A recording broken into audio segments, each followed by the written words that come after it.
The first thing you notice is not the gilded molding on the ceiling, nor the acres of polished parquet floor reflecting the light of 1,000 candles. It is not the silk, the jewels, or the powdered faces of the courtiers pressed around you. The first thing you notice, the only thing you can truly focus on in the stifling heat of the Hall of Mirrors, is the smell.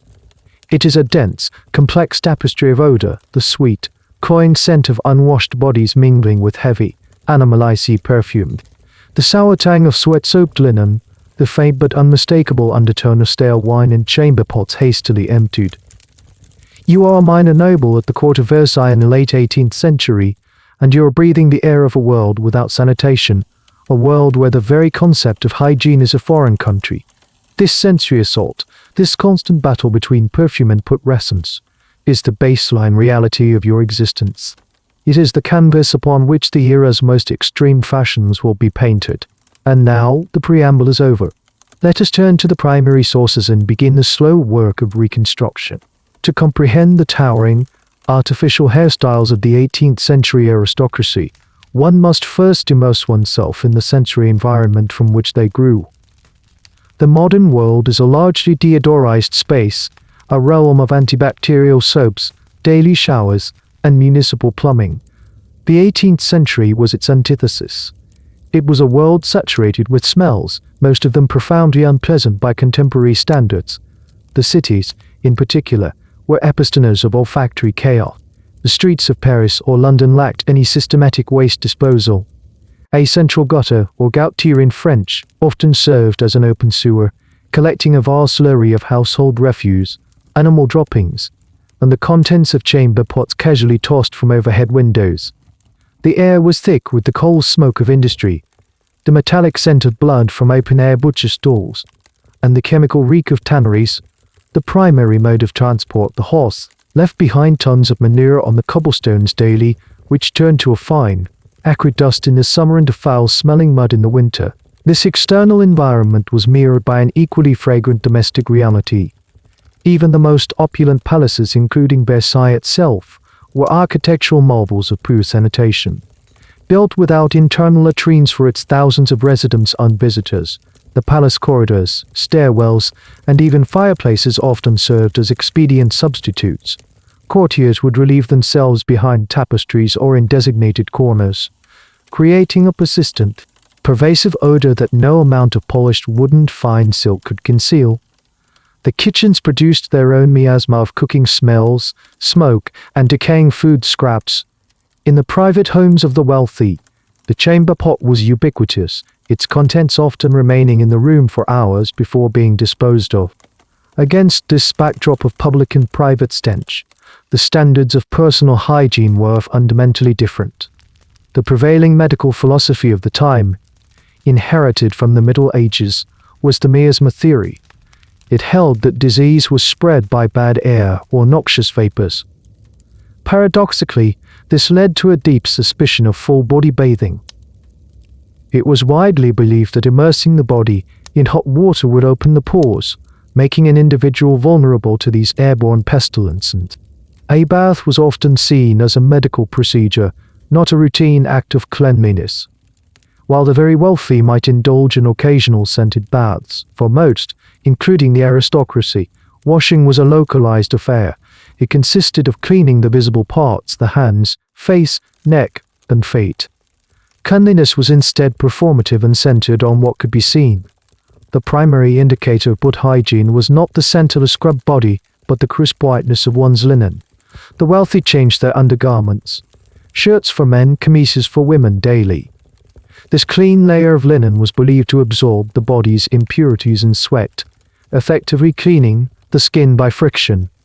The body itself, however, remained largely unwashed, accumulating a natural biofilm of sweat, oils, and bacteria. This human scent was an unavoidable part of social interaction. Perfume, therefore, served a different function than it does today. It was not a subtle enhancement to a clean body, but a powerful weapon in a constant olfactory war. The fragrances of the era were heavy, potent, and lasting, formulated with powerful animal-derived substances like musk, civet, and ambergris. Their purpose was not to blend, but to dominate, to mask the wearer's own body odor and to create a protective cloud against the foul smells of the world around them. In this context, the human head became a critical battleground.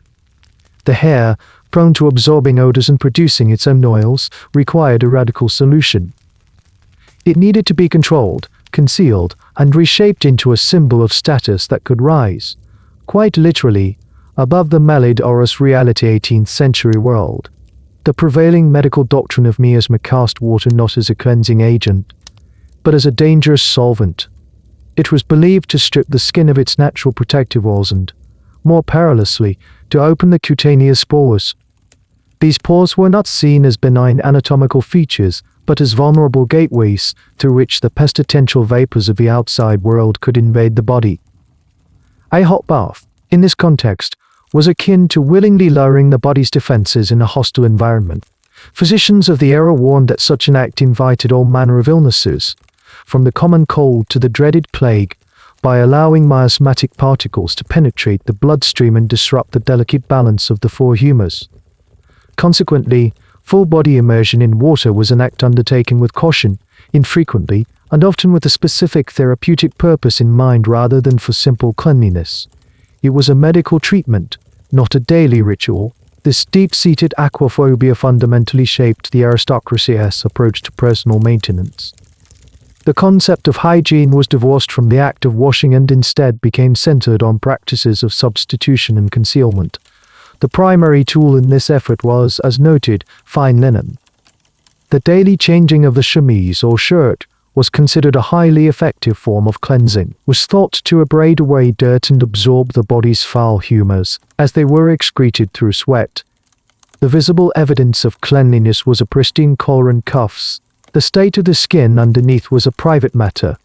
This created a visual grammar of hygiene that was legible to all members of society. A person's social standing could be instantly assessed by the quality and whiteness of their linen. The daily grooming ritual, the toilet, was a dry or near-dry affair. For an aristocratic woman, this was an elaborate, semi-public ceremony. Seated at her dressing table, she would perform her ablutions. This did not involve soap and water in the modern sense. Instead, she might use a cloth dampened with perfumed water or vinegar to wipe her face, neck, and hands.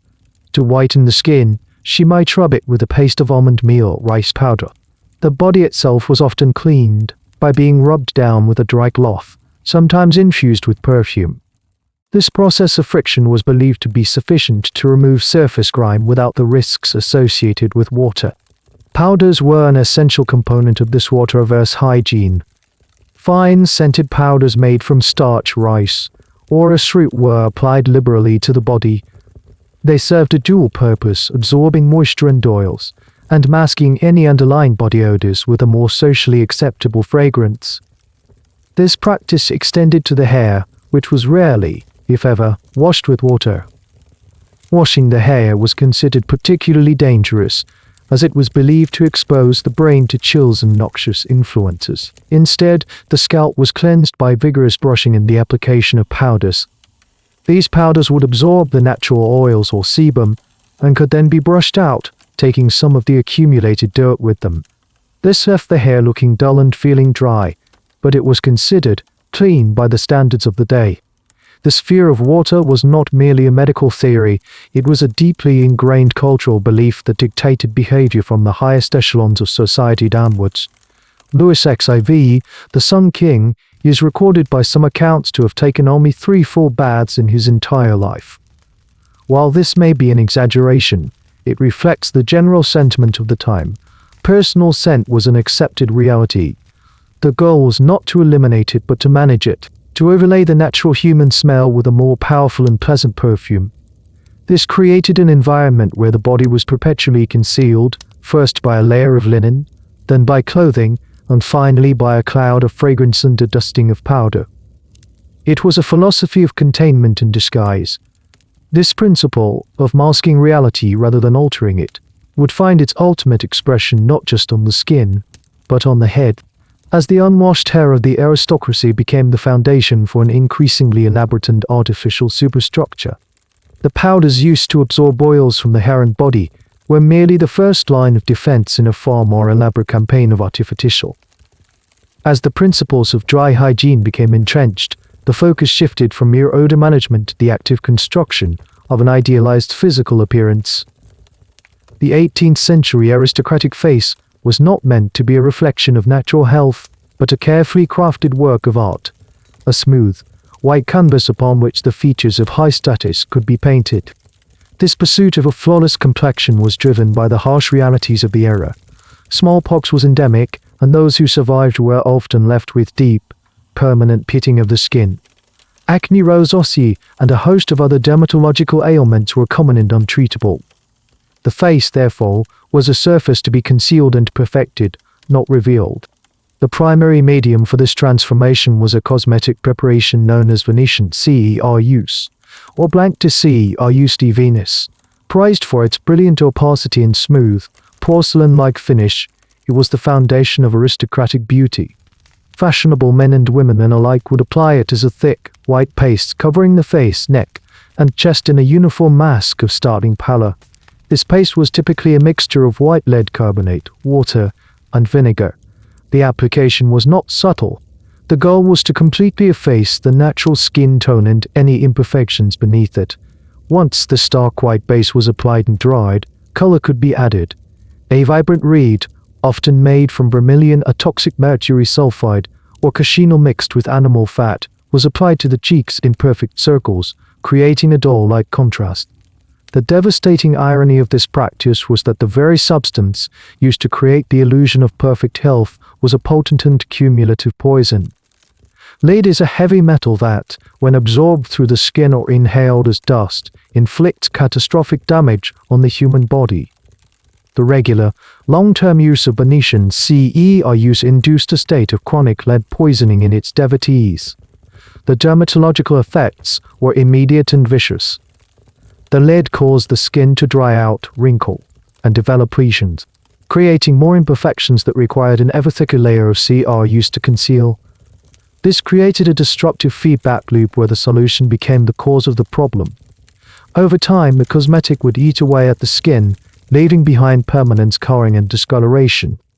The systemic effects were even more grim. Lead poisoning attacks the nervous system, leading to tremors, paralysis, and cognitive decline. It caused severe abdominal pain, known as painter's colic, and led to a characteristic blackening of the gums at the dental line. One of its most socially significant side effects, however, was hair loss. The chronic toxicity disrupted the natural cycle of hair growth, causing it to thin, weaken, and fall out from the scalp. The quest for a perfect face directly contributed to the destruction of a primary feature of natural beauty. The aristocratic mask, intended to project an image of vitality and youth, was in reality a palliative, hiding a slow, inexorable process of decay beneath its pristine white surface. The artifice extended beyond the skin. Eyebrows were often shaved off entirely and replaced with false ones, meticulously crafted from patches of mouse fur and glued into a fashionable arch. Veins might be traced onto the temples and chest with a fine blue pencil to suggest a delicate, translucent quality to the manufactured skin. This entire construct, the leaden mask, the mercury blush, the rodent skin brows, was a fragile facsimile of life. It was an admission that nature was flawed, scarred, and imperfect. The aristocratic body was something to be tamed, covered, and remade into a symbol of wealth and leisure so profound that it could afford to disregard biological reality itself. As their own hair began to fail them, a direct casualty of their cosmetic regimen, it was only logical that the aristocracy would apply the same principle of total artifice to their heads, abandoning the flawed original in favor of a more perfect and more controllable substitute. While the slow poison of lead cosmetics contributed to the degradation of natural hair, a far more aggressive and socially stigmatizing force was at play, driving the initial, widespread adoption of the wig among European men. This was the era of the great pox, syphilis. From the late 15th century onward, this venereal disease had cut a devastating path through every stratum of society. In an age before antibiotic, its progression was relentless and its symptoms were both public and shameful. The disease often manifested in painful ulcerative lesions on the skin, a disfiguring rash, and, in its later stages, severe neurological damage in the necrosis of nasal cartilage, leading to the collapsed saddle nose deformity. Crucially for the history of fashion, one of its most common and visible symptoms was patchy alopecia, significant, unsightly hair loss. The standard treatment for syphilis was as brutal as the disease itself. Physicians administered courses of mercury, which was ingested, applied as an ointment, or vaporized in fumigation would sweat profusely. While mercury did have antisyphilitic properties, it was also a potent neurotoxin. The side effects of this cure were horrific: excessive salivation, loosening of the teeth, tremors, and severe damage to the nervous system. The mercury-based ointments, often applied directly to scalp sores to treat the disease, only exacerbated the problem of hair loss, destroying the follicles and ensuring the baldness was permanent. An afflicted nobleman was thus caught in a terrible bind. The disease caused his hair to fall out, and the only available treatment accelerated the process while covering his scalp in foul-smelling toxic salve. In this context, the wig or periwig emerged not as a mere affectation, but as an elegant and profoundly practical necessity.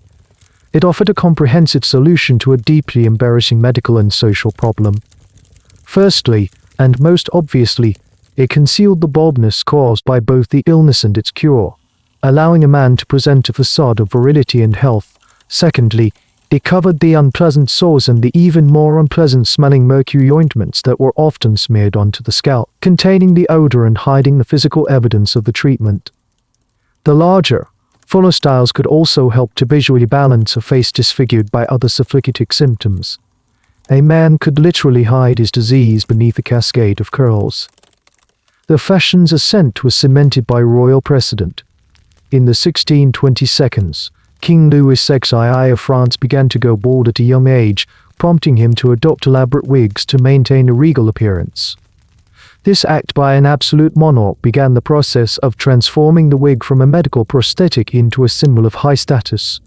The trend crossed the English Channel with the restoration of the monarchy in 1660. King Charles II of England, having spent his exile in the French court, brought the periwig back with him. His adoption of the long, flowing, dark-curled wig made it an indispensable accessory for any man of standing in his court. What had begun as a desperate measure to conceal disease was now codified as the uniform of the elite. By the early 18th century, the periwig had evolved from this functional origin into a massive, powdered edifice. The powdering of wigs, initially done with simple starch or flour, served several purposes. It helped to set the style, mask the smell of the unwashed hair and pomade, and crucially, gave the wig its iconic grayish-white appearance. This color was deliberately chosen to evoke the marble busts of classical antiquity, lending the wearer an air of sober dignity, wisdom, and gravity. The size and complexity of the wig became a direct advertisement of the owner's wealth and social rank. A commoner might wear a small, simple bob wig, but a high-ranking nobleman or judge would appear in a full-bottomed wig that cascaded over his shoulders. The wig had completed its journey, from a private shame to a public proclamation of power. An object born from the ravages of a hidden disease had become the most visible symbol of aristocratic masculinity. For much of the period in which the male periwig dominated aristocratic fashion, the coiffures of their female counterparts remained, by comparison, relatively restrained. While subject to the whims of changing trends, women's hairstyles in the late 17th and early 18th centuries were primarily constructed from their own natural hair. Styles like the fontange, a high headdress of lace and ribbons popular in the court of Louis XVI, focused on adding height through fabric structures rather than hair volume itself. The hair was often dressed close to the head, with curls arranged at the temples or cascading behind the shoulders. There was a prevailing aesthetic of softness and a certain degree of naturalism, even if the styling was intricate. The principle of total, artificial replacement, so central to the male wig, had not yet taken hold in female fashion.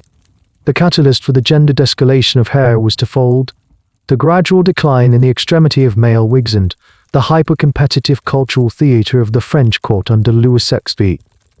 As the 18th century progressed, men's wigs for daily wear became smaller, neater, and more practical. The full-bottomed periwig was relegated to formal state occasions, replaced by the more manageable tie wig, bag wig, or queue. This stylistic retreat created a visual vacuum. The female form became the primary canvas for Rococo extravagance. The court and wider aristocratic society was an arena of relentless social signaling. With men's wigs no longer serving as the ultimate barometer of status, women's hair became the new frontier for conspicuous consumption. The influential mistresses of Louis XVI, most notably Madame de Pompadour, were the arbiters of this new aesthetic. The style that would bear her name, the Pompadour, marked a decisive break with the past. It involved sweeping the hair up and back from the forehead, creating a raised roll of volume that defied gravity. This seemingly simple innovation fundamentally of the female head, establishing heightened volume as the new paradigms of fashionable beauty. This was achieved with a woman's own hair, perhaps aided by small pads or cushions, coussinets, underneath and extensive back combing. But the logic of courtly competition is one of perpetual escalation. If a certain height was fashionable, a greater height was more fashionable still. The ambition of the stylists soon outstripped the biological limitations of natural hair. This was the critical moment of transition. To achieve the ever-increasing volume and sculptural complexity demanded by the new trends, hairdressers began to incorporate vast quantities of supplemental materials. The woman's own hair ceased to be the primary medium and instead became the foundational anchor for a much larger construction. Pads of horsehair or wool were used to build up the core shape. Great lengths of false hair, known as postiches, often sorts from peasants or novices entering a convent, were integrated to cover this underlying structure. Most importantly, a light wire cage was often placed on the head as a frame, providing the necessary support for the towering styles that would follow. The coiffure was no longer a hairstyle, it was an act of architecture. This evolution created a fundamental distinction between the male periwig and the female edifice.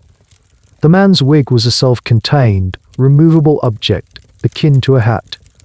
It could be sent to a wig maker for cleaning, curling, and powdering. The woman's coiffure, by contrast, was a semi-permanent hybrid. It was constructed directly onto her head, intricately weaving her natural hair together with the pads, wires, and false hair. Taking it down was a laborious process, and creating it was even more so, often taking many hours. Consequently, these styles were not created for a single evening. They were built to last, intended to be worn for days, weeks, or in some less than hygiene cases, even longer. This semi-permanence was the key to its function as a status symbol. It broadcast that its wearer possessed the wealth to afford the masterco who built it, the leisure to endure its creation, and a lifestyle so costed that such an impractical and burdensome creation would not be disturbed. The transformation was complete. What began for men as a way to hide a biological failing had become for women a way to display an economic triumph. The creation of the towering female coiffure of the mid to late 18th century was less an act of hairdressing and more a feat of structural engineering. The coiffure of this era was an architect of hair, and the client's head served merely as the foundation upon which an elaborate and precarious edifice would be constructed. The process began with the woman's own natural hair, which, far from being the main feature, was repurposed as an anchor system for the larger superstructure. It was often pulled back from the face with punishing tightness, combed over a small cushion at the forehead to create the initial upward sweep, and then tied or plaited at the crown of the head. This provided a secure base to which the subsequent layers of the construction could be fastened. This tight pulling of the hair follicles was the source of frequent headaches and, over time, could lead to a form of permanent hair loss known as traction alopecia, a physical price paid for the fashion's initial step. Upon this foundation, the primary scaffolding was erected.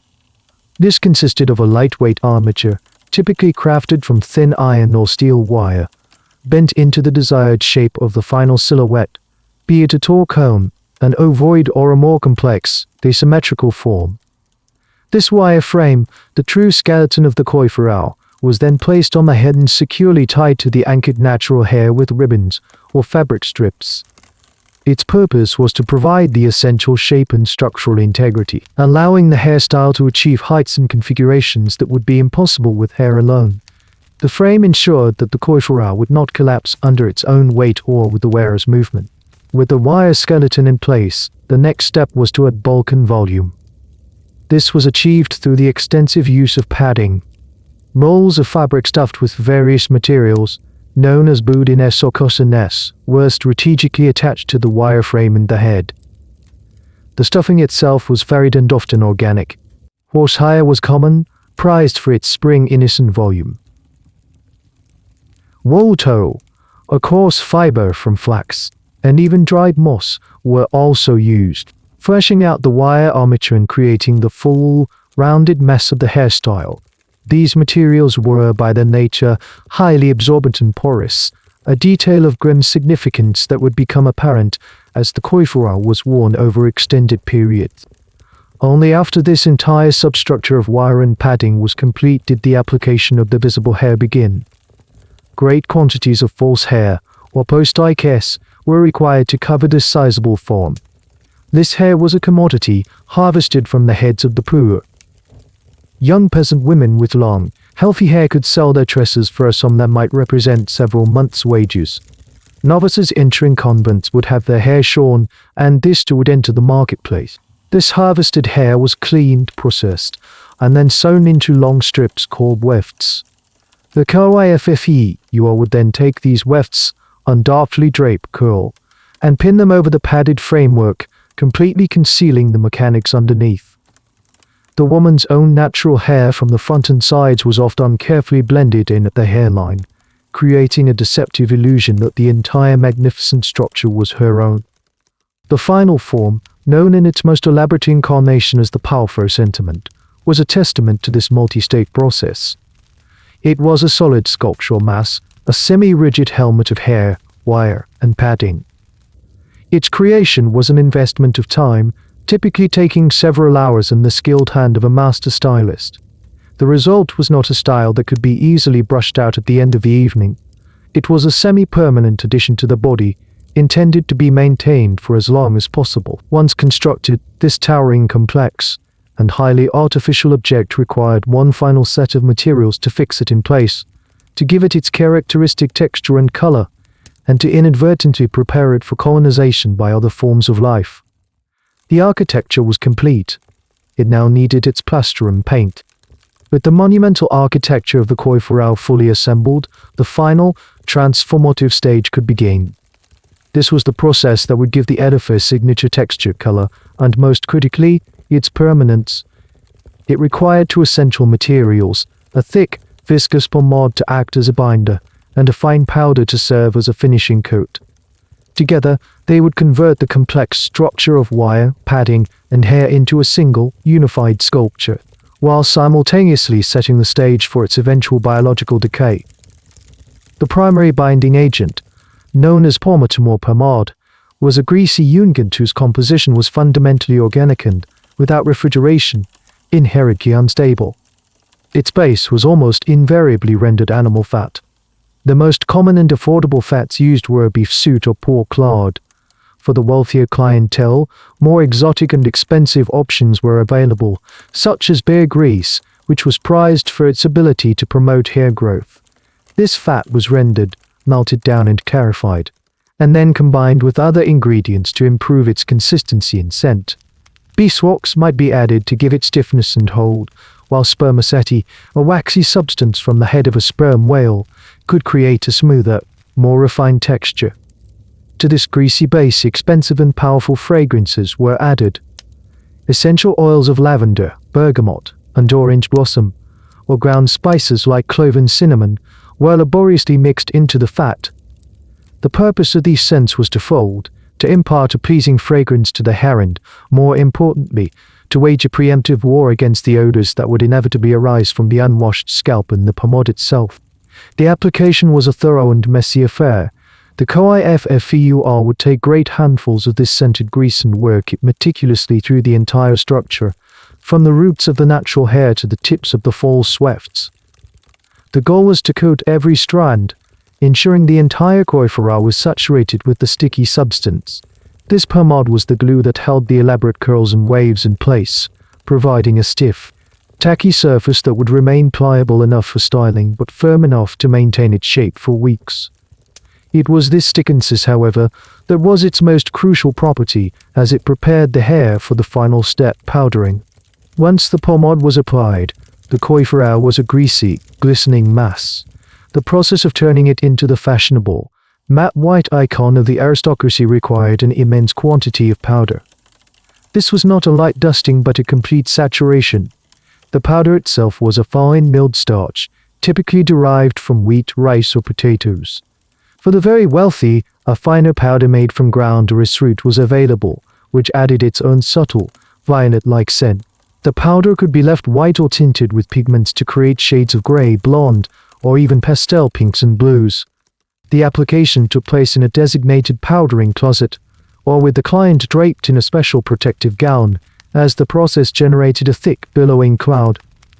The powder was puffed onto the hair using bellows or a large puff, where it adhered instantly to the greasy pomade, creating a thick, plaster-like coating.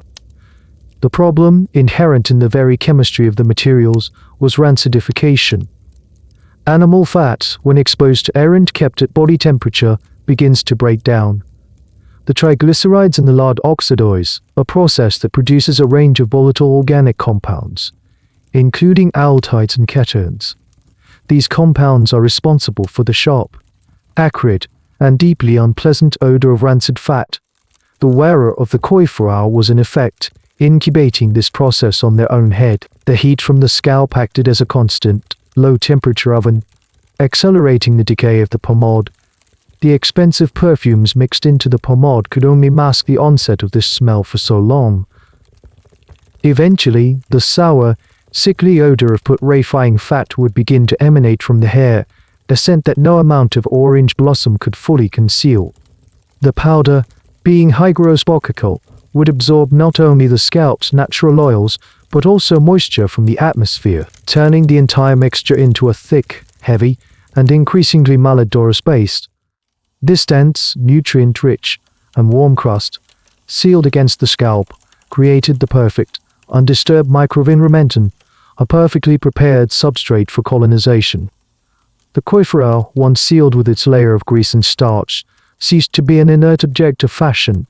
Subjected to the constant warmth of the human scalp and isolated from the cleansing effects of air and water, it underwent a fundamental transformation. It became a biome, a complex, self-contained, and thriving ecosystem. The combination of materials had inadvertently created an ideal habitat for ectoparanthus. The dense, latulin false hair, fortified with organic padding and bonded with a nutrient-rich pomade, offered shelter, sustenance, and a perfect breeding ground. The elegant edifice, a symbol of aristocratic leisure, became, in biological terms, a walking infestation. The primary colonizer of this new environment was the human head louse, Pediculus humanus. This parasite was endemic in the 18th century, a common affliction across all social classes. However, the aristocratic coiffure offered it a uniquely favorable redoubt. The life cycle of the louse was perfectly supported by the structure. An adult female louse lives for approximately 30 days, during which she can lace several legs or knits each day. She secures these knits to the hair shafts with a remarkably strong, cement-like substance. In a normal head of hair, diligent combing could remove a significant portion of these knits. Within the towering puff, however, this was an impossibility. The pomade that saturated the hair acted as an additional adhesive, making the knits nearly impossible to dislodge. The dense padding and wire frames created vast, inaccessible regions where the lice could reproduce undisturbed. The warmth radiating from the scalp maintained the coiffure at a near constant temperature, creating an ideal incubator for the louse eggs, which typically hatch within a week. The newly hatched nymphs would find immediate sustenance by feeding on the wearer's blood, a meal they required several times a day. The structure offered them unparalleled protection from predators, namely, the wearer's own fingernails. The sheer volume of the hairstyle meant that a louse could live its entire life deep within the architecture, far from the reach of a desperate, scratching hand. The parasitic load on an individual could thus become immense, with generations of lice living and breeding simultaneously within the same coiffure. A secondary, but no less persistent, inhabitant was the human flea, Pulex irritans. Unlike the louse, which spends its entire life on its host, the flea is more mobile. However, the 18th century environment was saturated with them, in bedding, in upholstery, on domestic animals. For a flea, the aristocratic coiffure represented a perfect temporary or even permanent home. It offered the same advantages as it did the louse: warmth, protection, and a ready source of blood. The organic materials used for padding, such as wool or tow, could also provide a suitable environment for flea larvae to develop if they fell from the adult, creating the potential for a self-sustaining population within the hair itself. The consequences of this thriving ecosystem for the wearer were immediate and severe. The primary symptom was a constant, maddening itch, or pruritus, caused by an allergic reaction to the saliva injected by the feeding parasites. This itch was inescapable. It would have been a pervasive feature of daily life, a torment that occurred during court dinners, theatrical performances, and in the quiet of the boudoir. The inevitable response was scratching, often done with a ferocity born of desperation, would lead to excoriations, breaks in the skin of the scalp. On a scalp that was never washed and was coated in a mixture of rancid hyphene fat and decomposing organic powder, these open sores were an open invitation to secondary bacterial infections. Impetigo, folliculatis, and even more serious skin infections like cellulitis or scalp abscesses were common and painful results. The scalp, beneath the magnificent coiffure, was often a landscape of inflamed, weeping sores and crusted scabs. This state of affairs was an open secret. The infestation was so common as to be an accepted, if loathed, consequence of high fashion. It transcended class within the aristocracy. A duchess was as likely to be afflicted as a baroness. The problem was not one of personal failing but of systemic reality. The very structure that proclaimed one's elevated status simultaneously guaranteed one's subjugation to a parasitic host. The human at the center of this arrangement was reduced to a mere vessel, a source of heat and blood for the thriving community of organisms she carried upon her head. This shared misery, this collective state of biological siege, necessitated the invention of specialized tools designed not to eradicate the problem, an impossible task, but merely to manage its most unbearable symptoms. The biological colonization of the coiffure was not a silent occupation. It announced itself through a single, undeniable, and tortuous symptom, a relentless and profound itch. This state of persistent pruritus, stemming from the ceaseless activity of the parasitic inhabitants, became the central physical reality for the fashionable aristocrat. It was a private torment that had to be managed within the strict confines of public decorum. The very nature of the hairstyle precluded any effective solution. Eradication was impossible. The pomade acted as a waterproof cement, fixing the knits to the hair shafts, while the dense internal structure of pads and wire frames created a sanctuary for the adult parasites, impenetrable to any comb or cleansing agent.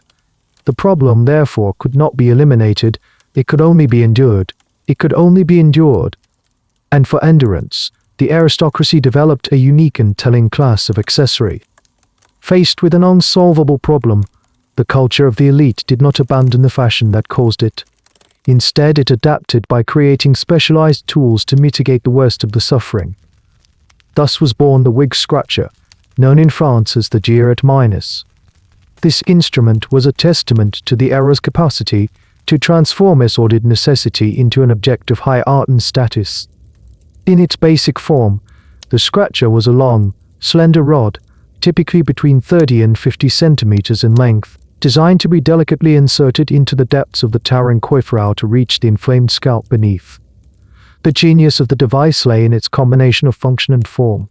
The materials used for these scratches reflected the owner's wealth and taste. The most common were made of ivory or tortoiseshell, polished to a smooth, cool finish. More opulent examples were crafted from silver, mother of pearl, or exotic woods like snake wood. The handle was often elaborately decorated, perhaps with inlaid gold, carved cameos, or a pommel of faceted crystal. This was not a crude stick to be used in shame and hidden away.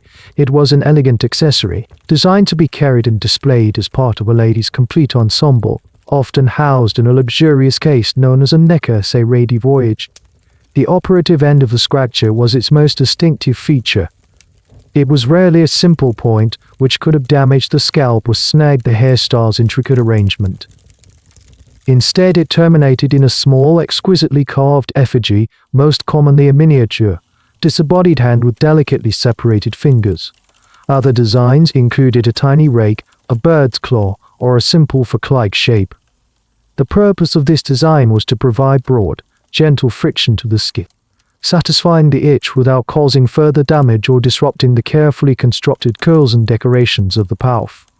The act of using it was a study in practiced subtlety. A lady, feeling the familiar torment begin, would gracefully retrieve her adhere at minus. With a steady hand, she would navigate the tool through the powdered labyrinth of her hair, seeking out the source of the irritation with the practiced skill of a surgeon.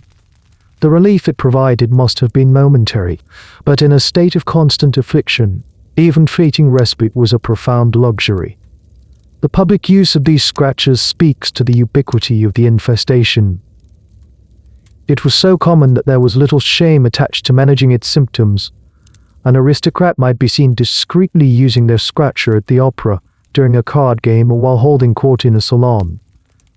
The elegance of the tool itself served to sanitize the act, transforming a response to parasitic infestation into a gesture of refined self-possession. The scratcher became a status symbol in its own right, a silent acknowledgement of a shared, unspoken reality among the elite.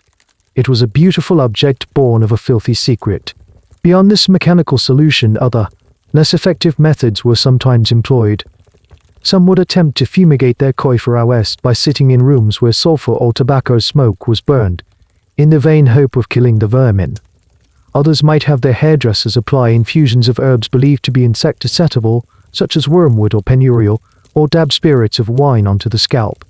These chemical interventions, however, were of limited utility against the nits and only added another layer of fragrant, and often toxic, material to the already decaying paste of pomade and powder. Ultimately, the ornate scratcher remained the most effective and socially acceptable response, a perfect symbol of an era that chose to aesthetize its own decay rather than confront its cause. The documented reality of infestation by lice and fleas was a mundane torment, a commonplace misery managed with elegant tools. Yet, the public imagination, fueled by a mixture of armed disgust at the sheer scale of the aristocratic coiffure, was not content with this microscopic reality.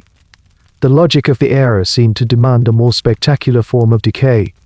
If the towering pouch was a stable, long-term habitat, a warm and nutrient-rich environment left undisturbed for weeks on end, what were the upper limits of its potential colonization?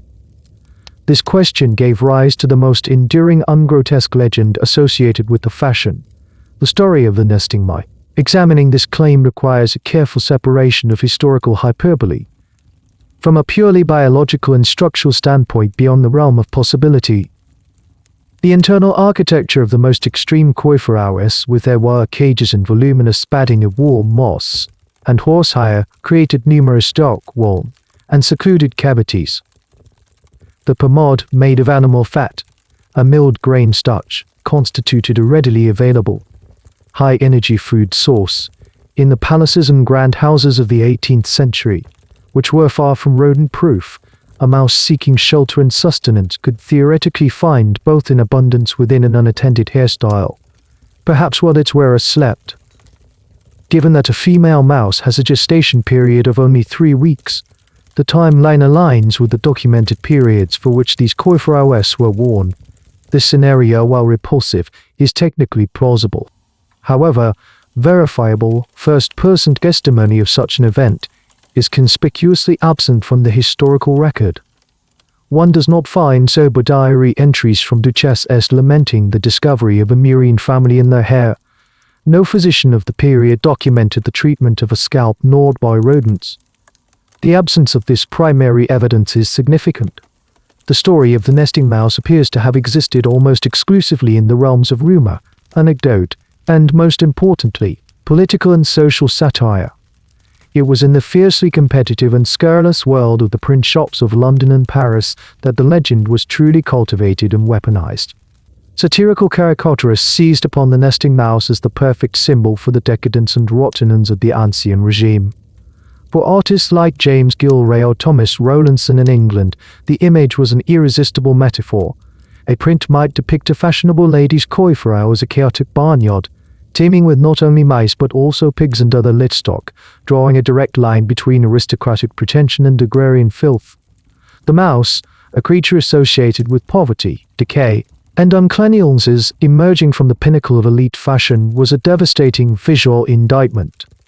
It suggested that beneath the powdered artifice and silken gowns, the aristocracy was fundamentally corrupt and putrid. The elegance was a lie, a thin veneer over a core of firm innocuous decay.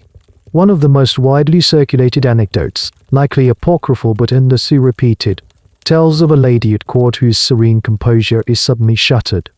She begins to twitch and cry out, scratching frantically at her towering hairpiece. As her concerned friends rush to her aid, her coiffure begins to visibly move and tremble.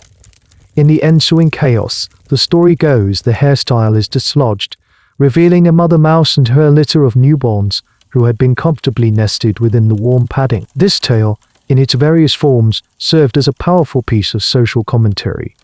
It was a cautionary fable about the dangers of unnatural vanity, under-leveling narrative that reduced the loftiest aristocrat to a state of base, animalistic horror in a single, mortifying moment. Ultimately, the factual accuracy of the nesting mouse legend is less important than its cultural resonance. The fact that the story was so widely told and, more importantly, so widely believed is what holds historical significance.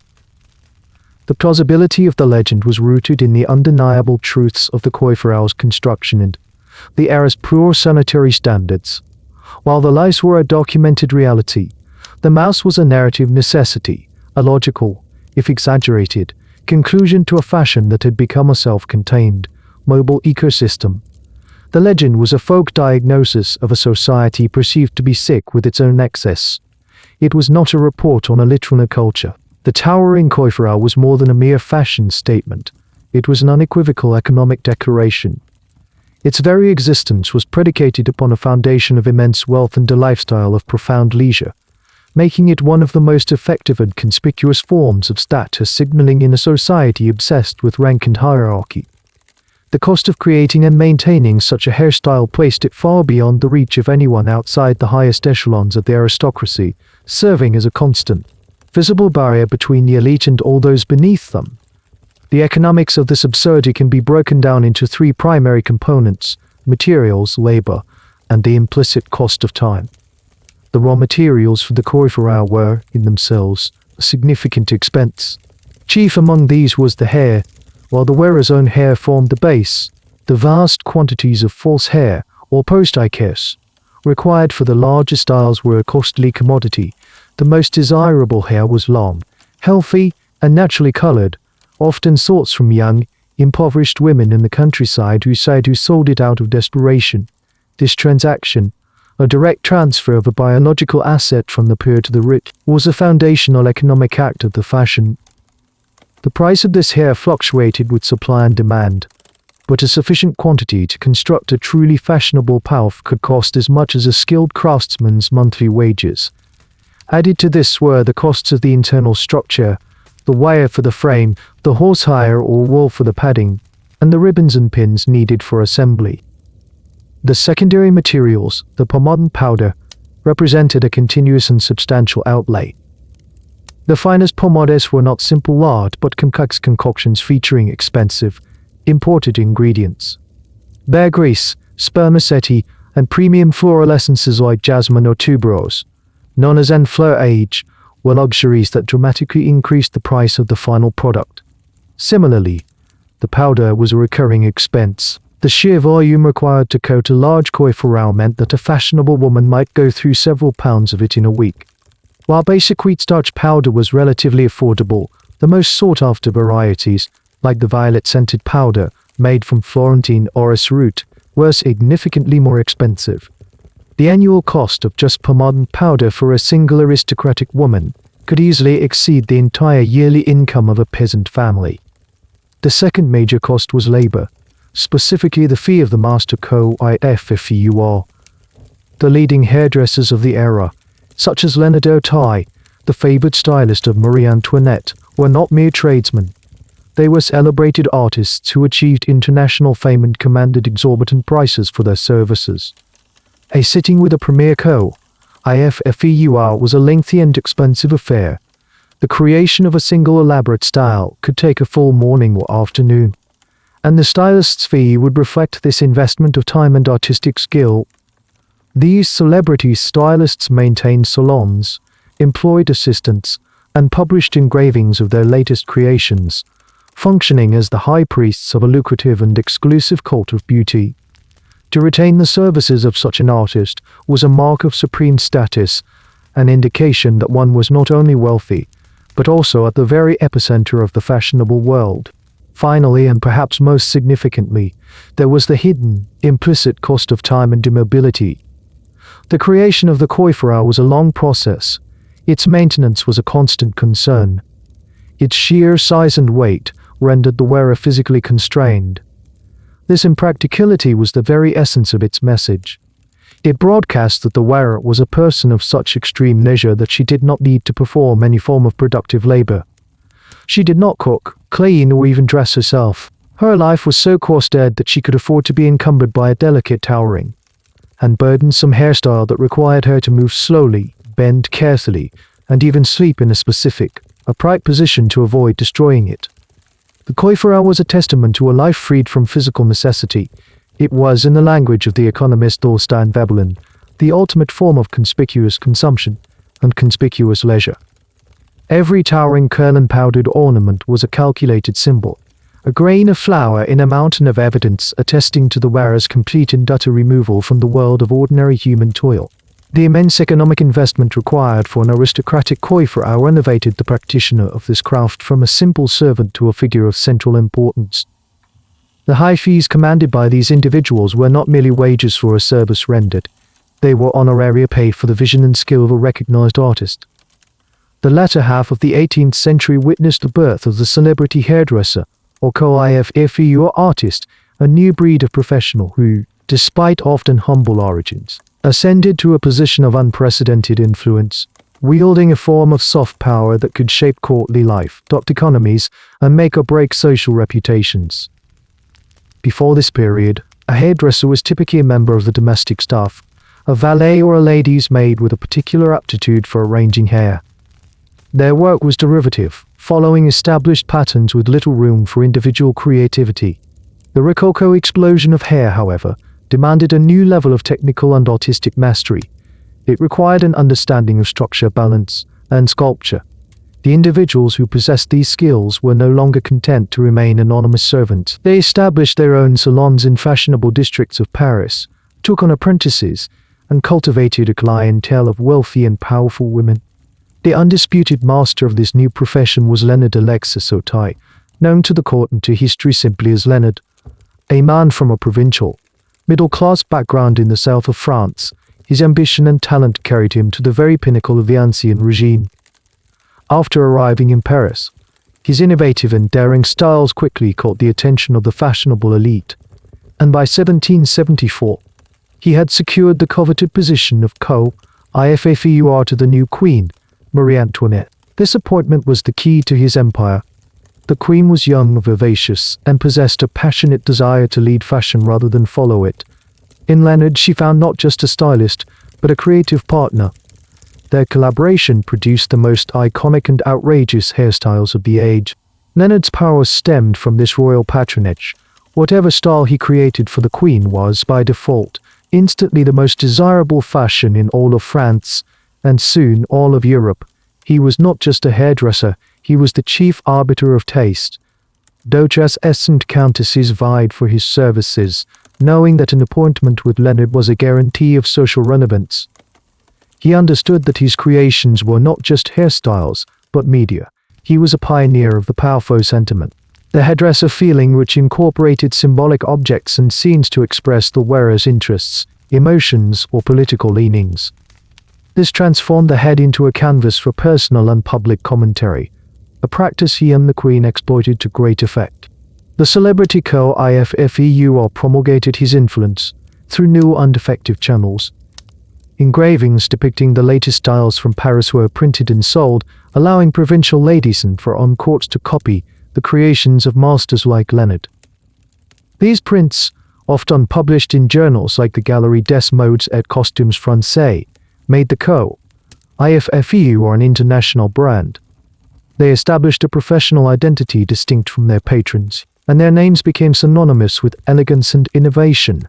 This professionalization was further solidified by the establishment of hairdressing academies where the complex techniques of the craft were formally taught. This rise to prominence created a fascinating social paradox. Men like Leonard, who were not of noble birth, gained extraordinary access to the most private and powerful spaces of the aristocracy.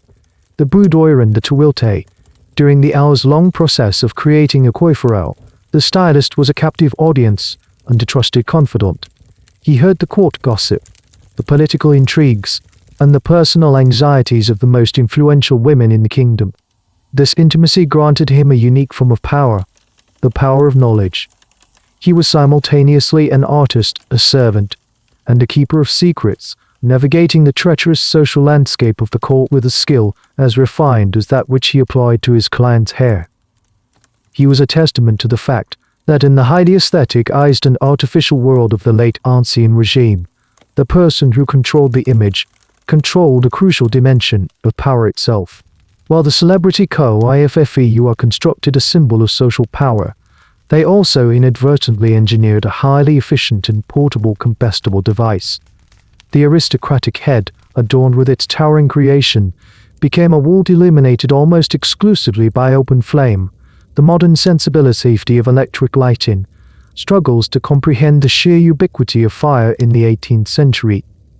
Every interior space after dark, from the most opulent ballroom at Versailles to the most intimate boudoir, was a constellation of naked flames. Candles, thousands of them in chandeliers and candelabras, dripped hot wax. Roaring fires in hearths threw off sparks. Link boys with torches lit the passages. In this environment, the materials assembled upon a fashionable lady's head did not merely represent an aesthetic choice, they constituted a precise and volatile chemical formula for disaster. The primary and most dangerous component was the hair powder itself. Composed of finely milled starch, essentially flour, it behaved when disturbed as an aerosolized particulate. This is the principle behind a grain elevator explosion. When a fine organic powder is suspended in the air in the correct concentration, it creates an enormous surface area that can be ignited with explosive speed by a single spark. A simple common gesture, a toss of the head, a bow, or the breeze from a passing servant could momentarily raise a cloud of this highly flammable dust around the wearer's head. If that cloud intersected with the flame of a candle, the result would be a flash fire, a near instantaneous and terrifying whoosh of flame engulfing the entire coiffure.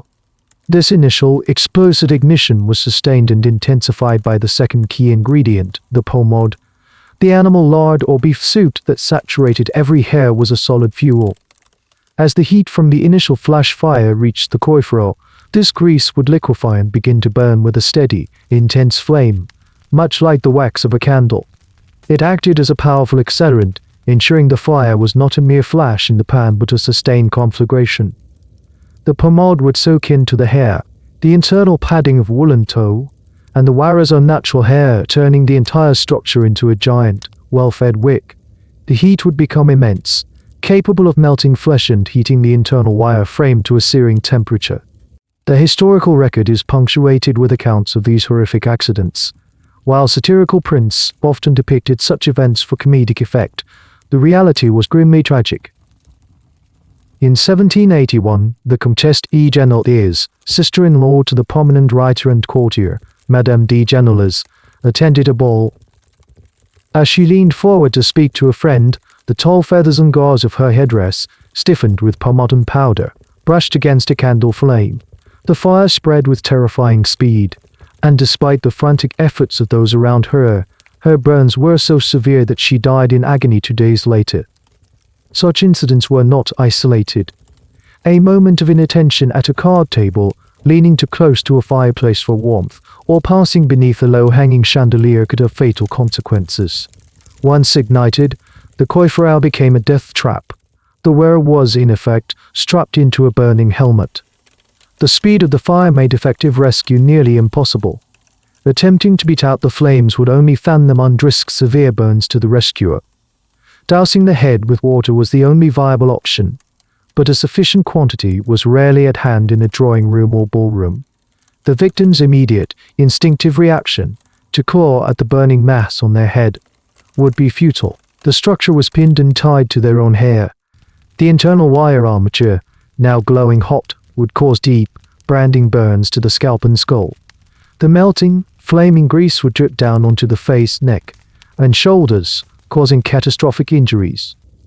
For the victim, the experience would have been one of unimaginable terror and pain, a swift descent from the height of fashion into a fiery, inescapable inferno. Every woman wearing such a style was silently accepting a degree of personal risk that is almost unthinkable today.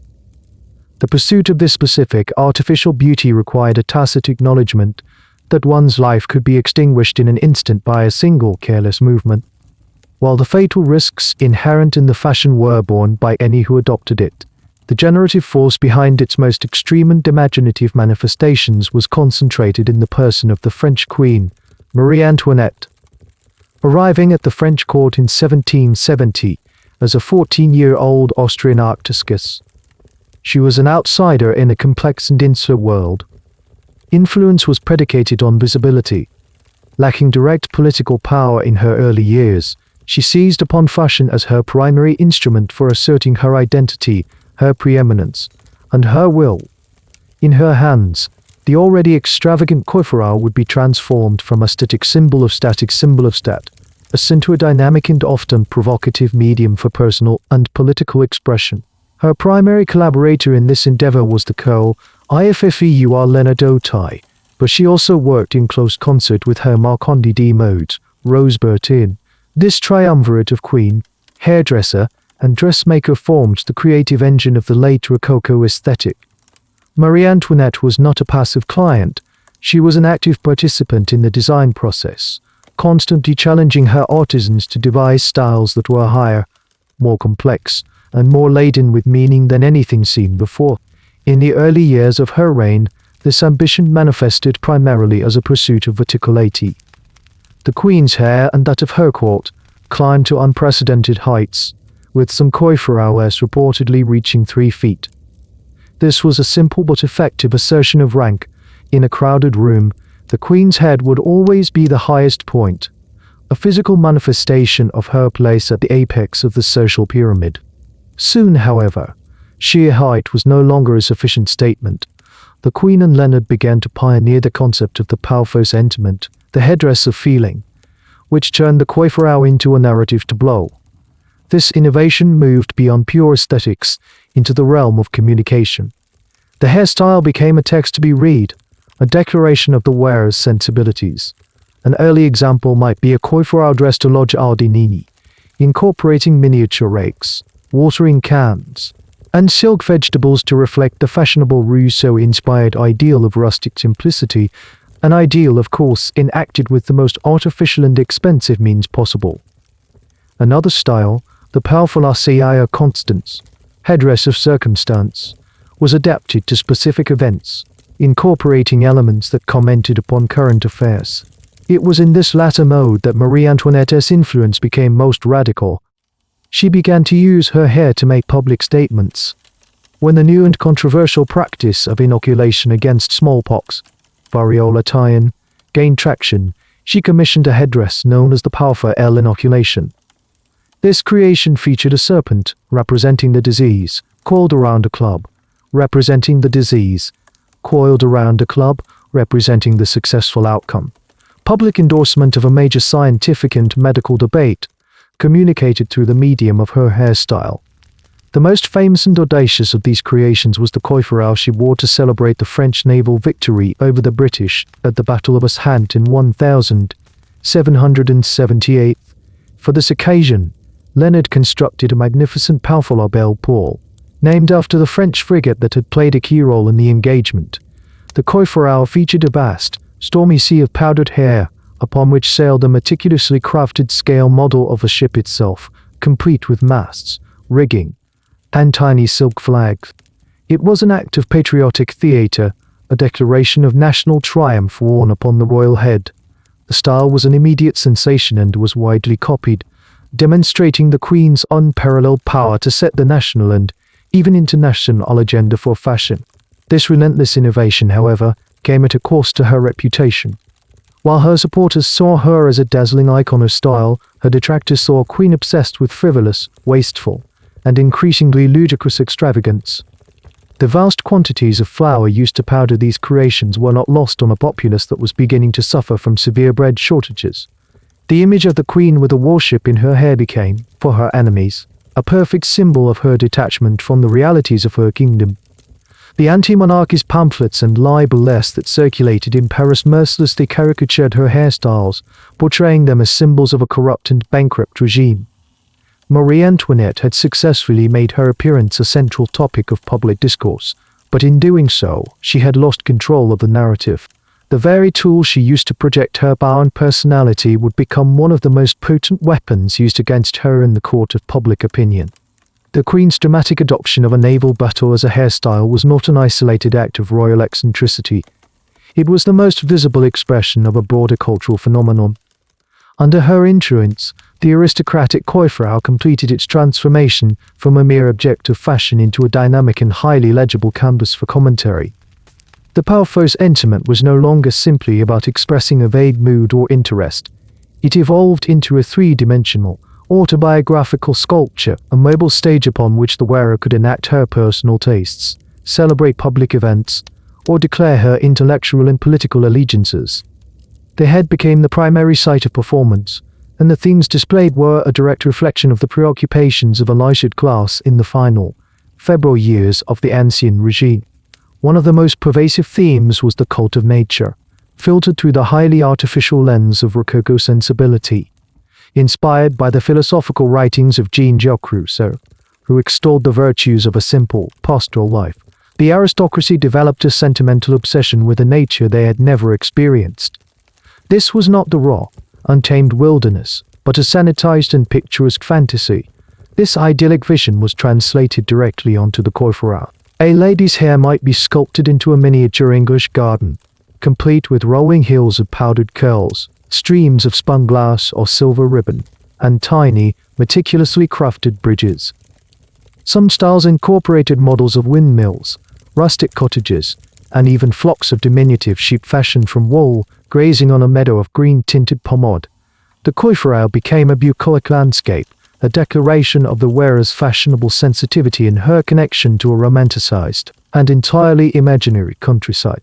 Beyond these pastoral fantasies, the coiffure also functioned as a kind of society gazette or news bulletin.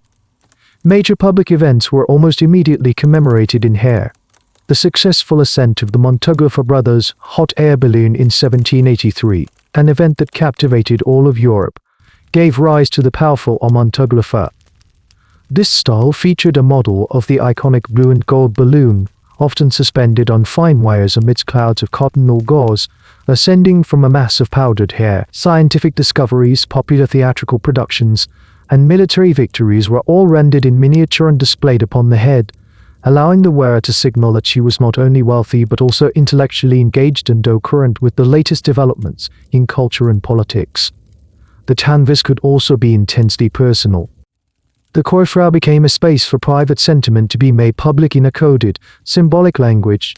A woman might incorporate a miniature portrait of her husband, a lover, or a child, nestled discreetly among the curls. A lock of a loved one's hair could be woven into the structure. Symbols of mourning, a tiny weeping willow crafted from silk thread, an urn or a broken column, could be displayed to express grief in a highly aestheticized manner. This practice turned the hairstyle into a complex repository of personal history and emotional ties, blurring the line between public fashion and private life. To an informed observer, a woman's coiffure could reveal her recent joys, her sorrows, her intellectual interests, and even her romantic entanglements. The creation of these narrative hairstyles required an entire cottage industry of specialized artisans. The coiffeur was the chief architect, but he relied on a network of model makers, jewelers, and textile artists to produce the tiny props that gave the coiffure its meaning. These objects, often made from wax, painted card, light wood, or precious metals, were the vocabulary of this new visual language. The entire enterprise underscored the profound disconnect between the aristocracy and the rest of the population. While the common people of Paris worried about the price of a loaf of bread, the elite were commissioning exquisitely detailed models of farm animals and warships to adorn their hair. The head had become a theater of blissful self-absorption, a stage for playing out a narrative of cultural and personal significance that was entirely divorced from the gathering storm outside the palace walls. It was a performance of relevance that only served to highlight its own profound irrelevance to the pressing concerns of the nation. The physical torment inflicted by the coiffure was an internal, private affair, a constant negotiation between the wearer and her own body. The fashion, however, also precipitated an external conflict, a perpetual and often clumsy battle between the wearer and the physical world she inhabited. The towering hairstyle was a piece of personal architecture that was fundamentally incompatible with the existing architecture of society. To wear such a creation was to be in a constant state of heightened spatial awareness, to see the mundane world of doorways, furniture, and vehicles as a treacherous obstacle course. Every movement had to be calculated, every gesture preempted, transforming the simple act of navigating a room into a complex logistical exercise. The most immediate and common challenge was the standard-sized doorway. While the grand entrances of palaces were oft ungenerously proportioned, the connecting doors between rooms, and certainly the doorways in less monumental private homes, were not designed to accommodate a 3-foot-tall headpiece. A woman wearing a fashionable coiffure could not simply walk from one room to another. She had to adopt a specific, learned technique, a deep sideways stoop, bending at the knees and waist while tilting her entire torso to an almost horizontal angle to guide the precious cargo on her head safely through the frame. This awkward, bird-like maneuver, which must have been a common sight in the halls of Versailles, utterly destroyed the graceful, upright posture that was the hallmark of aristocratic bearing. The elegance so painstakingly constructed was momentarily sacrificed in the face of a simple lintel. The interior of a room presented its own set of hazards. Low-hanging chandeliers, dripping with crystal pendants unlit by dozens of candles, were a dual threat of collision and conflagration. A fashionable woman had to mentally map the safe pathways through a ballroom, remaining constantly aware of the fixtures above her. Seating was another significant problem. High-back chairs, the standard formal seating of the era, were rendered completely unusable. Leaning back would crush the elaborate curls and decorations at the rear of the coiffure. Consequently, women were often forced to perch on the very edge of their seats, maintaining a ramrod straight posture for hours on end, or to seek out backless stools and low-backed settees. This dictated not only their comfort but also the very arrangement of furniture in fashionable salons. Travel beyond the confines of a single building was the greatest logistical ordeal of all. The standard enclosed carriage of the 18th century was a compact, box-like vehicle with a relatively low ceiling. For a woman in a full pouff, sitting upright on the carriage seat was a physical impossibility. This presented a humiliating dilemma. One solution was to kneel on the floor of the carriage for the duration of the journey, her head and shoulders rising into the limited space between the seats. Equally undignified was to sit on the seat but with her body contorted, her head craned down and tilted to the side, the coiffure projecting into the center of the cabin. The journey to a magnificent ball or the opera was thus spent in a cramped, uncomfortable, and utterly graceless position. The supreme elegance of the arrival was predicated on a hidden, preceding ordeal of travel. So pervasive was this problem that some of the wealthiest aristocrats, such as the Duchesse de Polignac, commissioned specially built carriages with raised, domed roofs specifically to accommodate their hairstyles, a testament to the extremes to which the elite would go to resolve the practical impasses created by their own fashions. This state of constant, careful navigation extended to every aspect of life. Social interactions were physically constrained. A simple embrace was a hazardous undertaking. Dancing, particularly the lively contra-dances that were gaining popularity, had to be performed with extreme caution, all vigorous movements suppressed in favor of a slow, gliding motion that would not disturb the precarious balance of the headdress. A sudden gust of wind during a walk in the gardens could threaten to dislodge the entire creation. The wearer was, in effect, encased in a fragile bubble of immobility. She became a living statue, an object to be admired for its artistry but severely limited in its capacity for spontaneous action.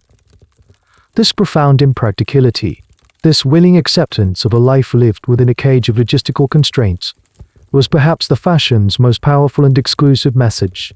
It was the ultimate declaration of a life so utterly removed from the demands of the real world that one could afford to be fundamentally incompatible with it. This spectacle of impracticality, this daily, public performance of inconvenience, did not go unobserved. While the aristocracy navigated their self-imposed architectural constraints, they were being watched by a new and powerful social force, the professional satirist. In the bustling, literate, and politically charged environments of late 18th century Paris and London, the print shop had become a vital center of public discourse. It was here that the towering coiffure was seized upon, not merely as a curiosity, but as the quintessential symbol of a ruling class that was perceived as decadent, detached, and dangerously absurd. The sharp, merciless pen of the caricaturist would prove to be one of the most effective weapons in the ideological war against the ancien regime. The medium itself was crucial to its impact. These were not rarefied works of art, but commercial prints, engravings or etchings that could be produced relatively quickly and cheaply. Sold for a few pence or sous, they were accessible to a broad urban audience that extended far beyond the traditional elite. The most popular prints were displayed in the windows of shops on streets like the Strand in London or the Rue Saint-Jacques in Paris, becoming a form of public gallery for the common man. They were a visual newspaper, translating complex social and political critiques into a single, visceral, and often hilarious image that could be understood even by the semi-literate. The British press, in particular, operating with a greater degree of freedom, produced a torrent of savage visual commentary, with artists like James Gilray, Thomas Rowlandson, and Isaac Cruikshank achieving a level of fame and notoriety comparable to the political figures they relentlessly mock. The coiffure was a caricaturist's gift. Its inherent absurdity required little exaggeration to become grotesque. The primary target was its sheer scale. Prints would depict women with hairstyles so tall they scraped the moon, had to have holes cut in the ceiling to accommodate them, or were used as perches by flocks of birds. The architectural nature of the path was ridiculed by showing them as literal buildings, with staircases, windows, and tiny inhabitants. This visual hyperbole served to frame the fashion not as elegant, but as a form of madness, a pathological obsession that had lost all connection to reason or nature. The thematic content of the powerful sentiment was another rich vein for satire. The naval ships, pastoral scenes, and hot air balloons were stripped of their intended patriotic or sentimental meaning and recast as evidence of extreme frivolity. A print might show a warship on a woman's head being attacked by rival ships, turning a symbol of national pride into a scene of chaotic warfare. The sentimental gardens were often depicted as overgrown, weed-choked wildernesses, infested with snakes and vermin, a visual metaphor for the moral corruption lurking beneath the polished surface of aristocratic sensibility. It was this theme of infestation and decay that the satirists rendered with the most savage glee. Building upon the widespread rumors and legends, they made the hidden reality of the coiffure's ecosystem explicitly and grotesquely visible. Their prints showed entire families of mice feasting on pomade, lice the size of small birds being picked from the hair with tongs, and even in some of the more scatological examples, tiny figures using the curls as a latrine. These images were a direct and powerful assault on the aristocracy's core claim to superiority. They visually conflated the elite with filth, suggesting that their refined exteriors were a fragile facade hiding a state of utter putrescence. Ultimately, the caricature of the coiffure was a profound political act. It was a tool for social and political delegitimising. By relentlessly portraying the wearers of these styles as ridiculous, infested, and dangerously out of touch, the satirists stripped them of their mystique and authority. The coiffure became the central icon in an iconography of excess. A print might contrast a noble woman, her hair laden with models and consuming vast quantities of flour, with a starving peasant family who had no bread. The message was simple and devastatingly effective. The very material of the people's sustenance was being used for the most trivial and absurd of vanities. The aristocrat was not just foolish, she was the direct cause of the people's suffering. In the years leading up to 1789, This visual propaganda played a crucial role in hardening public opinion, transforming deference into contempt. The towering wig, once the unassailable symbol of aristocratic power, was systematically dismantled by the caricaturist's pen and redrawn as the very emblem of its corruption. The caricaturist's pen, in contrasting the powdered head with the empty bread basket, was not merely engaging in symbolic exaggeration. It was illustrating a direct and quantifiable economic reality that formed one of the most volatile grievances of the late Ancien regime. To the vast majority of the French population, the Third Estate, a single commodity was the central axis of their existence. Bread. It was not simply a part of their diet, it was the diet for the urban poor and rural peasant. Bread and grain-based grew less accounted for the overwhelming majority of their caloric intake. The price of a 4-pound loaf of bread was the single most critical economic indicator of their lives, the determinant of whether their family would eat or starve. The phrase subsistence crisis was not a theoretical concept but a recurring and terrifying reality, and its primary trigger was always the availability and price of flour. Against this backdrop of existential dependence, the aristocracy's consumption of that same essential substance for cosmetic purposes was an act of almost unimaginable profligacy.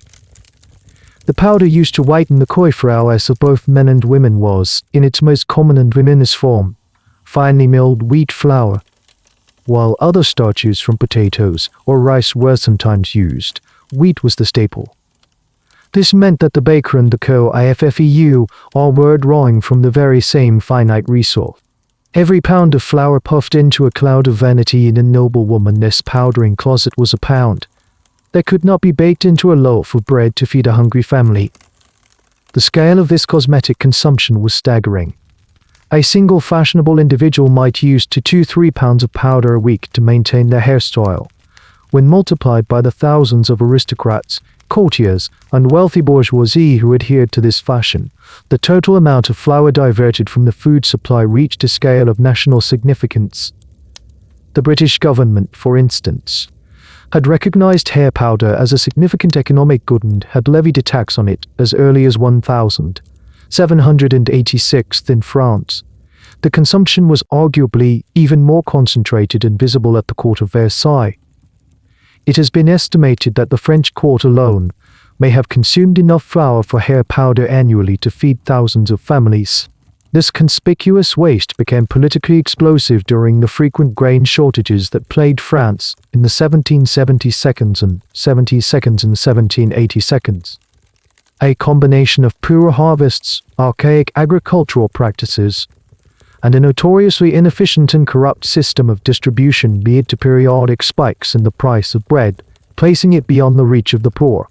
One of the most significant of these events was the Flour War, La Guerre des Farines, of 1775. A wave of over 300 riots across the Paris basin triggered by the deregulation of the grain market, which caused prices to skyrocket.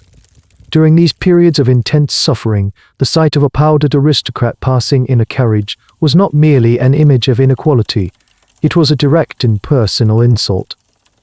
It was a visual confirmation of the widespread belief in the Pacte de Famine or famine plot, a popular conspiracy theory which held that the nobility and the monarchy were deliberately hoarding grain to drive up prices and starve the people for their own profit.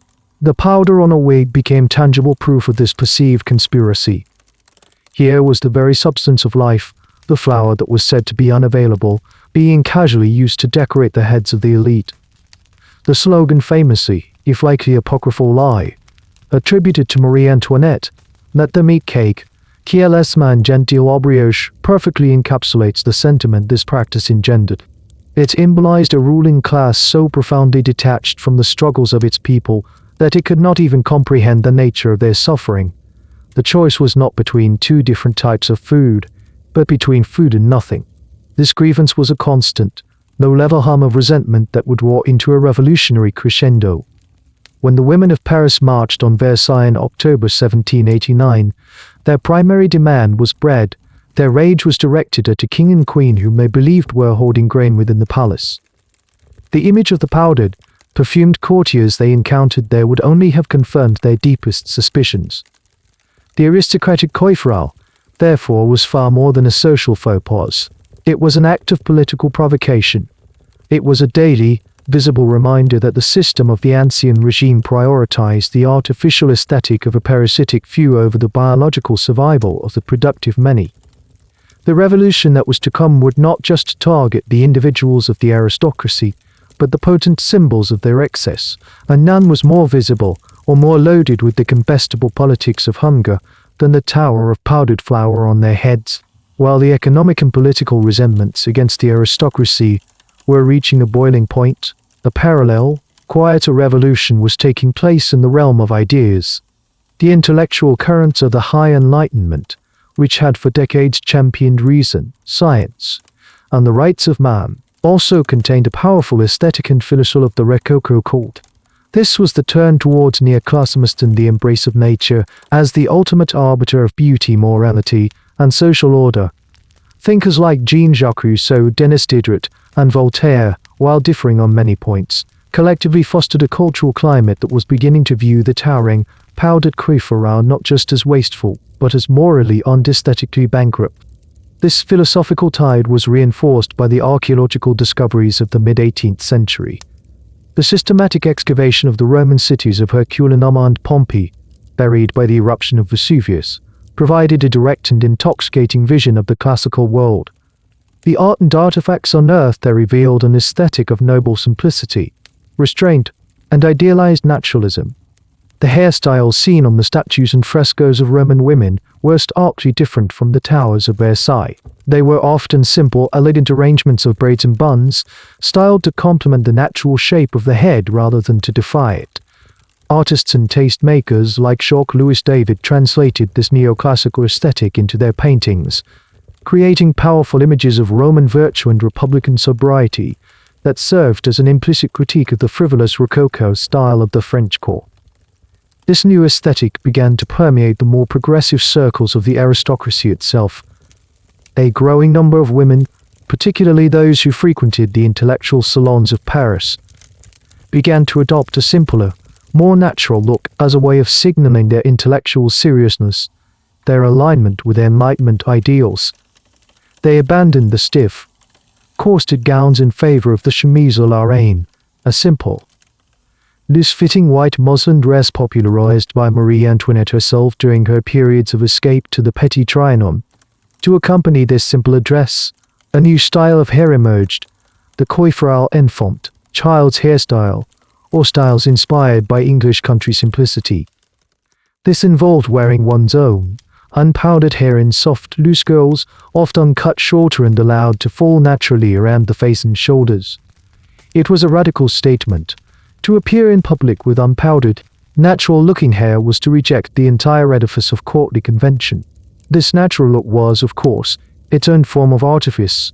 The soft, tumbling curls often required hours of work with curling irons and papers. Yet, its ideological message was clear. It represented a conscious uncoupling from the aesthetic of the absolute monarchy and an embrace of values like authenticity, individualism, and a connection to a more virtuous classical past. The fashion landscape of the 1780s thus became a battleground of competing ideologies. On one side was the towering, powdered pelf of the formal court, representing tradition, hierarchy, and a system of inherited privilege.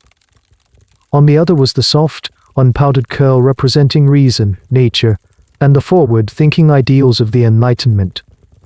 The choice of hairstyle was no longer just a matter of taste. It was a political declaration. It was a choice between the world of the past and the world that was struggling to be born, which had begun in the pages of books and the canvases of painters, had finally ascended to the heads of the aristocrats themselves, creating a visible fissure in the very heart of the elite on the eve of their world's collapse. The philosophical and aesthetic turn towards simplicity was a crack in the foundation of the ancient regime. But it was the seismic political and social upheaval of 1789 that brought the entire edifice crashing down.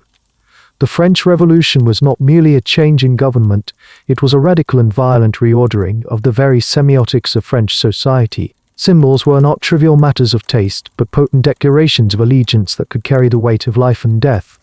The towering, powdered coiffure, which for decades had been the supreme emblem of aristocratic privilege, was instantly rendered one of the most dangerous and politically toxic symbols a person could possess.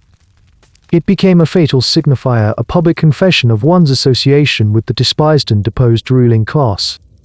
In the immediate aftermath of the storming of the Bastille and the subsequent transfer of the royal family to Paris, the old courtly life, with its elaborate rituals and fashions, evaporated.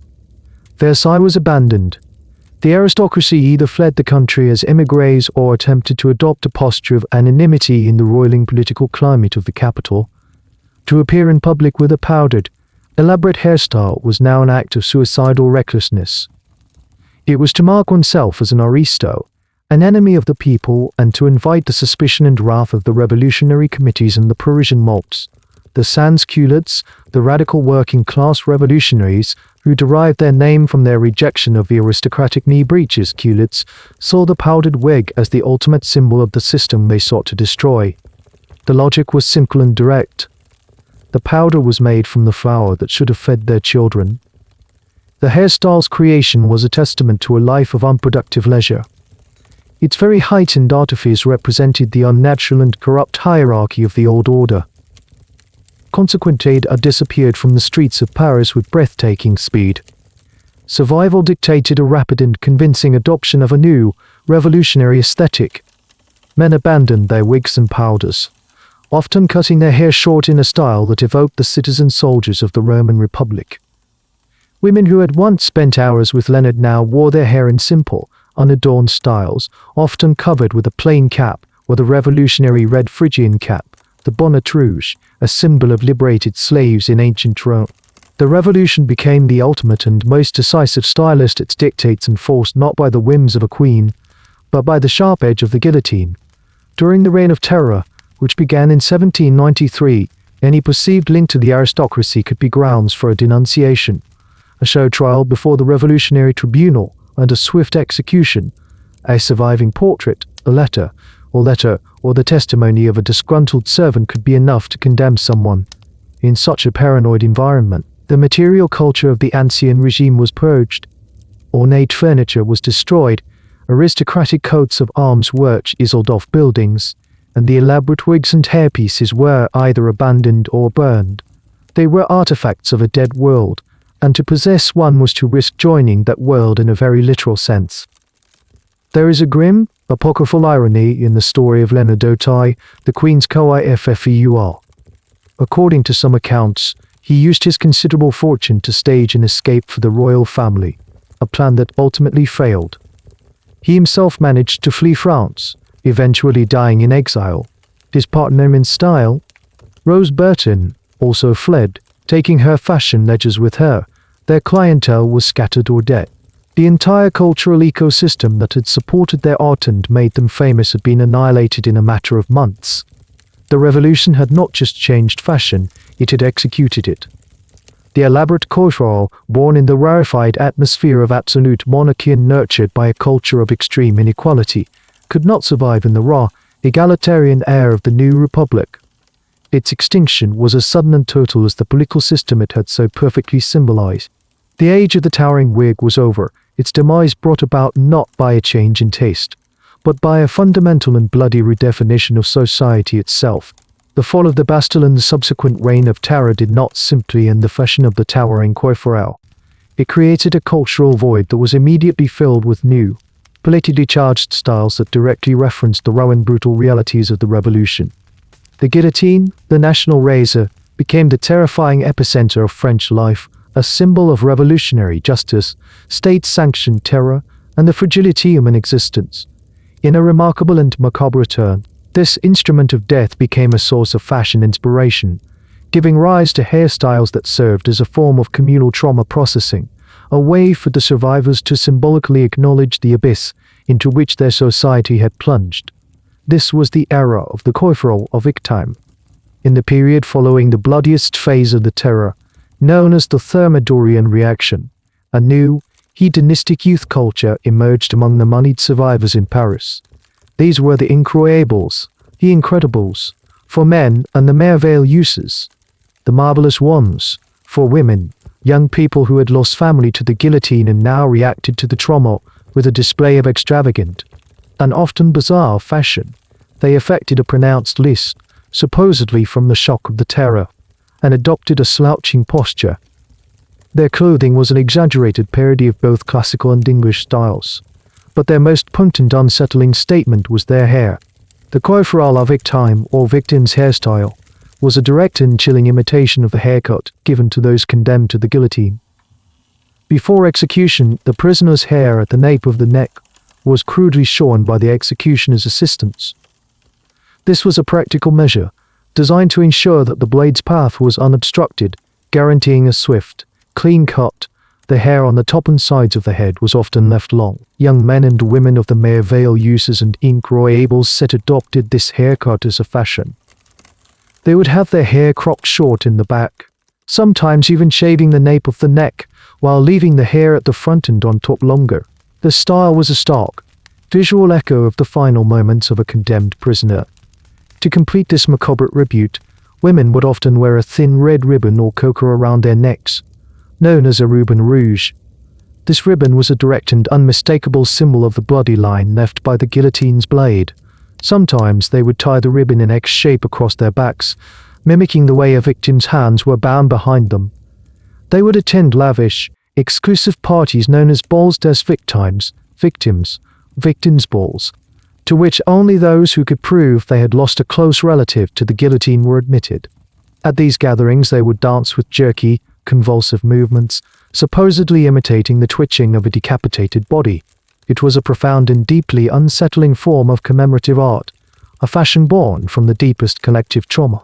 The style served multiple, complex psychological and social functions. For some it may have been a genuine, if morbid, expression of mourning and a way of honoring their dead relatives. It was a defiant act of remembrance in a society that was trying to quickly forget the horrors of the recent past. For others it was a form of gallows chic, an edgy and provocative statement designed to shock the bourgeois establishment. It was a way for the youth to signal their cynicism and disillusionment, to declare that they had seen the worst of humanity, and were now living in a world devoid of the old rules and pieties. It also served as a badge of belonging, a shared symbol that identified them as part of a specific, traumatized cohort who had survived the terror.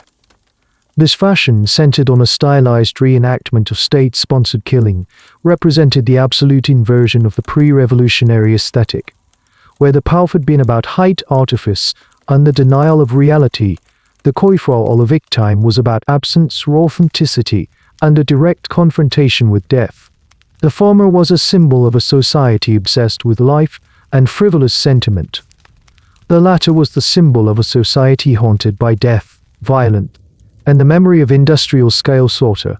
The journey from the powerful La Belle Poule to the coiffure à la victime was not just a change in style. It was a journey from a world of powdered fantasy to one of blood-soaked reality.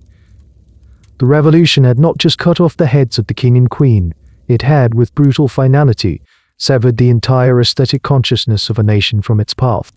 The revolutionary guillotine, in its brutal efficiency, did more than just clear the way for new, morbidly inspired hairstyles.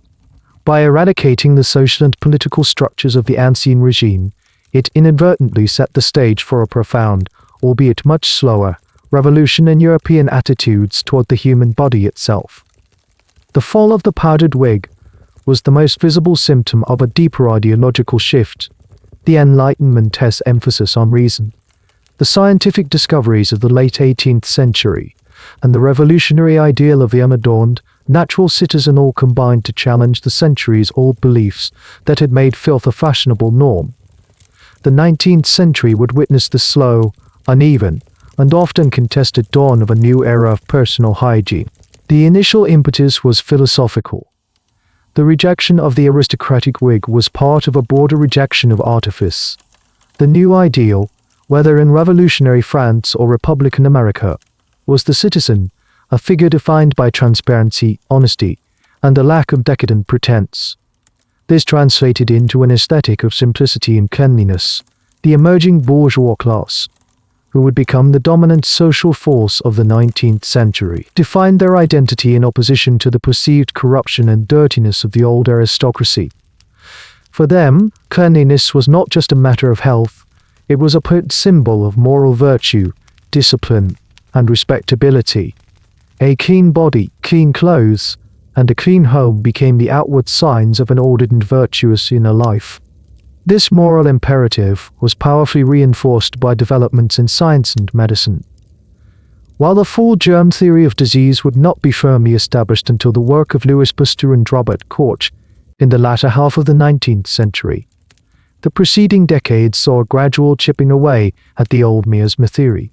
Physicians and early public health reformers began to draw empirical links between filth and disease, particularly during the devastating cholera epidemics that swept through Europe in the 1830s. Men like the English reformer Edwin Chadwick, in his report on the sanitary condition of the laboring population of Great Britain, 1842, amassed overwhelming evidence that diseases were concentrated in areas with poor sanitation, contaminated water, and overcrowding. These findings began to rehabilitate the reputation of water. No longer seen as a dangerous agent that opened the pores to miasma, it was increasingly understood as a vital tool for preventing disease. The call for public sanitation for sewers, clean water supplies, and waste removal went hand in hand with a growing advocacy for personal cleanliness. The idea of the full-body bath, once a rare medical procedure, began to be promoted as a regular, unnecessary practice, made possible by industrial innovations like the LeBlanc process for creating soda ash, transformed it from a relatively expensive commodity into a cheap, everyday household item. This shift was reflected in domestic architecture. New middle-class homes in the 19th century were increasingly designed with dedicated spaces for washing. The portable washstand with its basin and dewar became a standard piece of bedroom furniture. For the wealthier, the advent of indoor plumbing in the mid to late century led to the creation of the modern bathroom, a room specifically designed for the private, routine immersion of the body in hot, clean water. This was a revolution in daily life, a fundamental reordering of the relationship between the individual and their own body. The impact on hair care was profound. The practice of washing the hair with soap and water, once considered a perilous undertaking, gradually became a normal part of grooming. The greasy, starchy, semi-permanent coiffure was replaced by styles that required clean, manageable hair. While elaborate styles would suddenly return throughout the 19th century, they were predicated on a foundation of cleanliness. The lice-infested, rancid reality of the 18th century South became a source of historical revulsion, a story told to illustrate the primitive and unenlightened nature of a bygone era. The long, slow process of deodorizing the Western world had begun, and its origins lay in the same intellectual and political ferment that had brought the powdered heads of the aristocracy to the block. The clean, natural body, an ideal born of philosophy, was slowly but surely becoming a tangible, daily reality. The towering, powdered coiffure vanished from the European landscape with the Ancien regime, but its memory did not disappear entirely. It lingered in the cultural consciousness as a potent symbol, a kind of phantom limb of a dead social body. The ghost of the 18th century's olfactory reality, and the extreme measures taken to combat it, left a lasting uncomplex legacy that shaped both the commercial industries and the cultural perceptions of the modern era.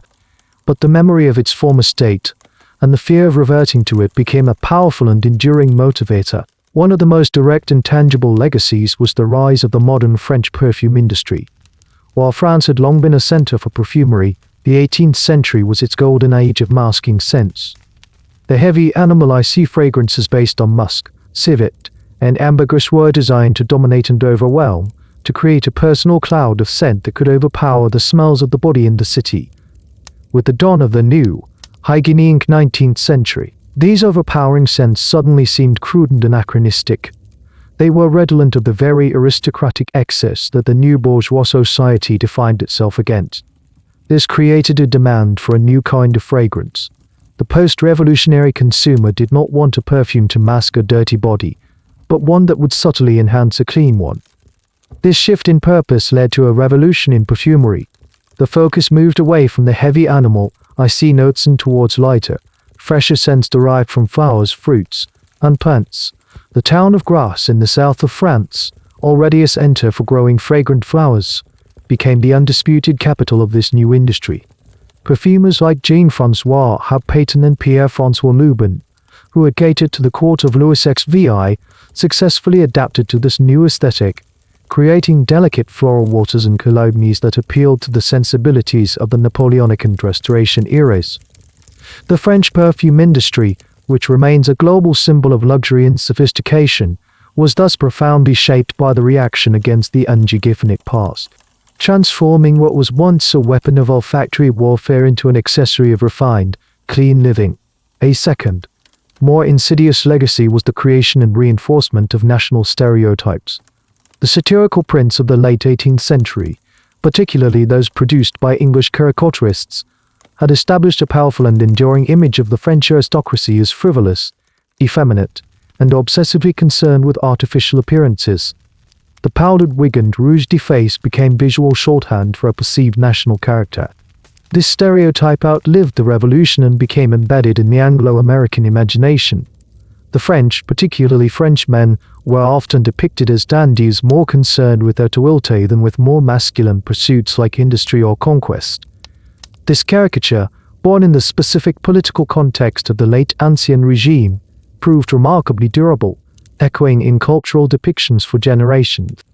Conversely, the memory of 18th century hygiene, or the lack thereof, became a source of a certain self-congratulatory pride in the Anglophone world, which saw its own 19th century embrace of soap and water, cleanliness as a sign of moral and cultural superiority.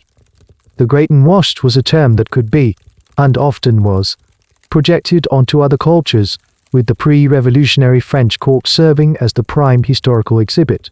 The elaborate coiffure, stripped of its original context, became a simplified historical morality tale about the dangers of vanity and the folly of a society that chose style over substance and perfume over soap. The ghost of the infested wig thus haunted the modern imagination in distinct ways. It fueled a multi-billion-dollar industry dedicated to ensuring that the human body would never again smell of itself, creating a new set of anxieties about natural odors that had to be managed with an ever-expanding arsenal of scented products.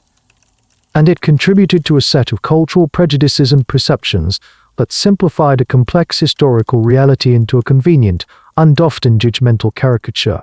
The 18th century aristocrat, tormented by a constant itch and navigating a world of filth, was flattened into a cartoon of perfumed absurdity, a cautionary figure whose story served to reinforce the virtues of the clean, modern world that had been built upon the ruins of their own.